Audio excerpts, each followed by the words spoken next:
Bismillahirrahmanirrahim. Assalamualaikum warahmatullahi wabarakatuh. Alhamdulillah. Alhamdulillahilladzi arsala rasulahu bil huda wa dinil haqq liyudhhirahu 'alad dini kullihi wa kafa billahi syahida. Asyhadu an la ilaha illallah wahdahu la syarikalah wa asyhadu anna sayyidana Muhammadan 'abduhu wa rasuluhu la nabiyya ba'dah. Allahumma salli ala sayyidina Muhammadin kana sadiqal wa'di wa kana sadiqa rasulan wa nabiyan wa ala alihi wa ashabihi alladhina yuhsinuna islamuhum wa lam yaf'alu syai'an fariyan amma ba'd.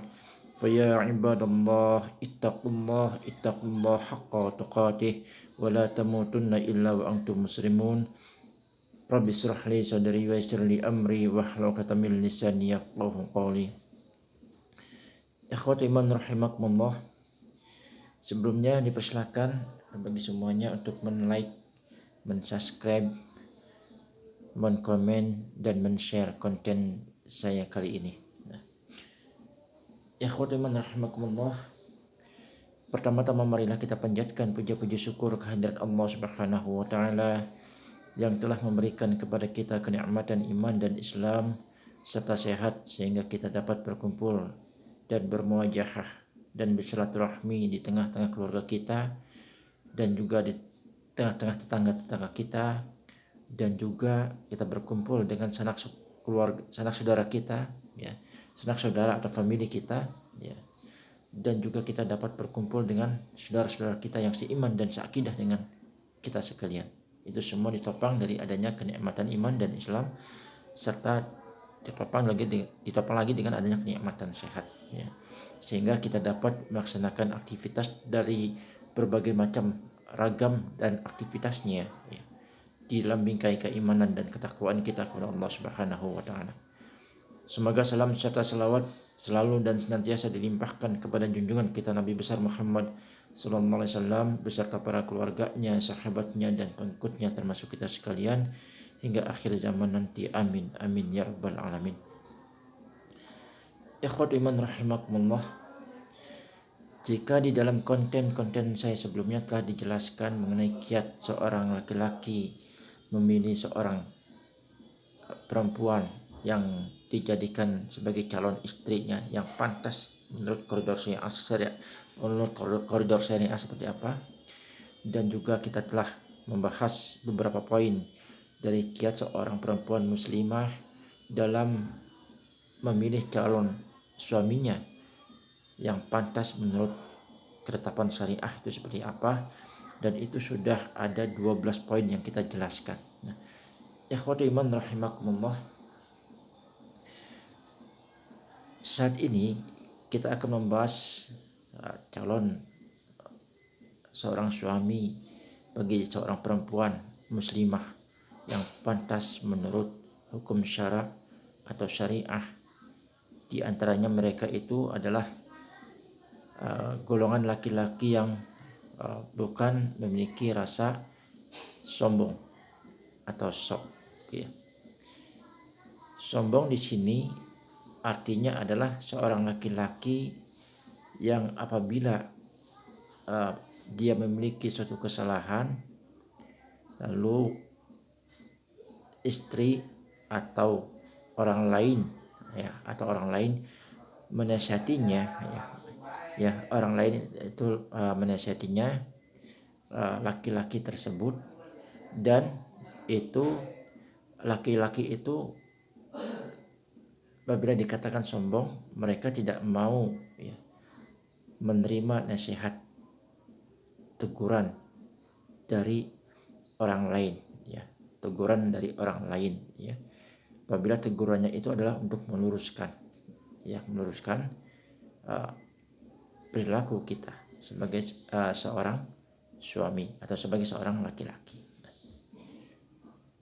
Dan yang dimaksud kesombongan di sini adalah bukan berarti laki-laki itu senantiasa memakai baju yang bagus, bukan berarti seperti itu.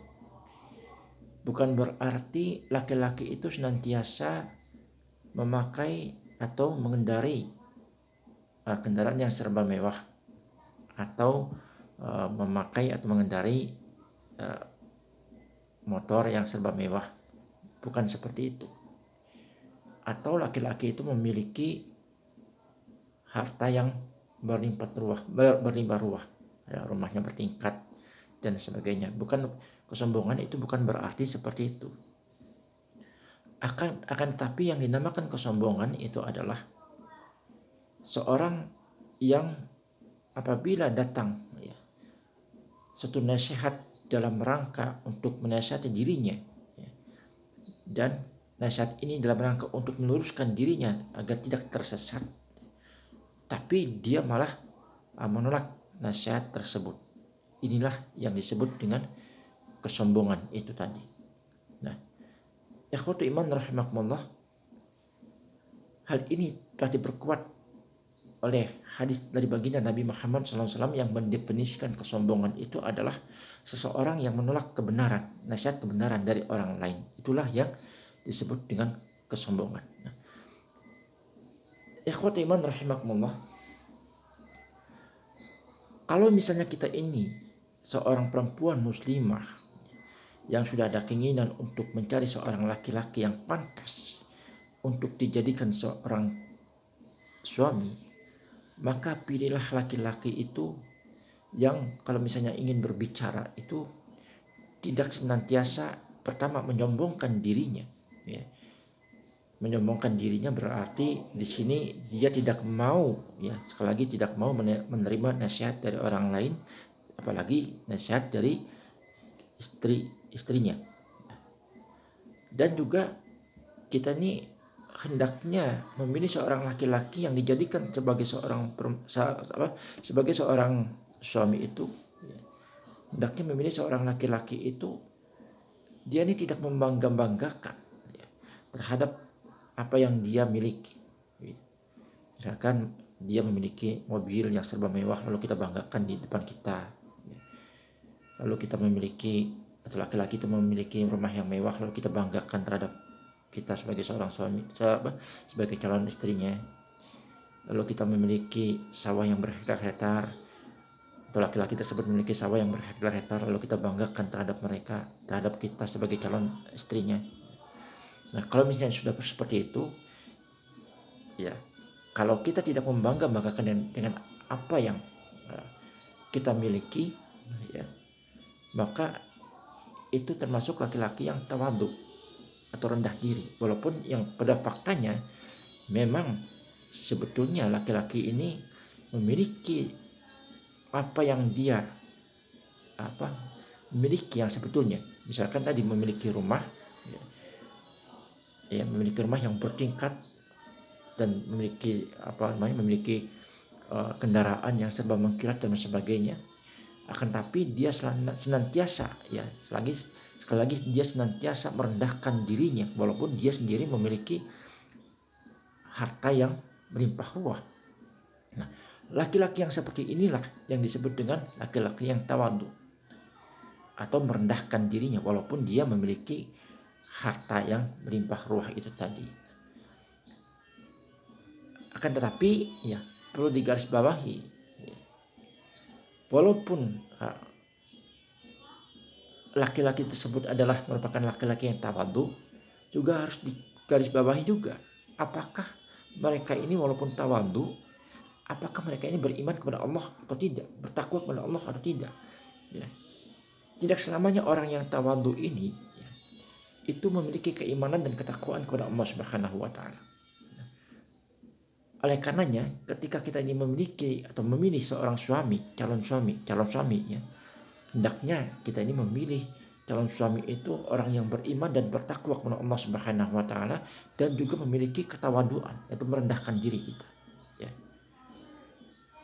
Apalagi terlebih lagi jangan sekali-kali kita memilih seorang laki-laki apalagi dia orang miskin tapi pemikirannya sok atau tinggi ke atas. Nah, lebih baik kita ini memiliki seorang laki-laki yang sudah tampan, rupawan, dan juga memiliki harta, tapi dia tawadhu, ya. Tawadhu itu merendahkan dirinya, tidak mengumbarkan apa yang dia atau tidak membangga-banggakan dengan apa yang dia miliki. Ya. Terlebih lagi yang kalau misalnya ada orang miskin yang tawadu, waduh subhanallah itu merendahkan diri sekali itu subhanallah. Nah, ikhwatu iman rahimakumullah. Selain mereka ini memiliki keimanan dan ketakwaan kepada Allah Subhanahu wa taala dan juga bukan dari golongan orang-orang yang fasik yang memiliki niatan untuk bersungguh-sungguh untuk menikah, dan setelah dia mempunyai niatan yang bersungguh-sungguh untuk menikah, dia juga ada keinginan untuk mempercepat akad nikah, ya, akad nikah yang kita inginkan. Dan juga mereka ini tidak senantiasa melakukan khalwat atau berdua-duaan, apalagi dia ini uh, adalah merupakan orang yang kaya raya tapi mempunyai sifat ketawaduan, ya, ketawaduan atau ketawaduan adalah merendahkan diri, ya. Itulah merupakan calon suami yang ideal bagi seorang wanita muslimah yang beriman kepada Allah Subhanahu wa taala. Dan ditambah lagi, ya, dalam sistem pergaulan mereka, calon suami kita ini hendaknya kita memperhatikan calon suami kita ini bergaulnya dengan siapa. Apakah dengan orang-orang yang senantiasa berbuat mungkar, atau justru mereka bergaul dengan orang-orang yang soleh. Sebab pergaulan itu nantinya akan menumbuh kembangkan pengaruh, ya, jadi sekali lagi menumbuh kembangkan pengaruh pada kepribadian seseorang. Kalau misalnya kita bergaul kepada orang-orang yang solih, insya Allah kita pun akan terbawa ikut solih. Karena orang yang solih itu adalah merupakan orang-orang yang senantiasa mengedepankan akal pikirannya untuk melakukan suatu perbuatan. Ya. Apakah perbuatannya ini bertentangan dengan hukum syara atau tidak? Ya. Begitu juga kalau misalnya ketika kita ini bergaul dengan orang-orang yang senantiasa berbuat mungkar atau mungkar.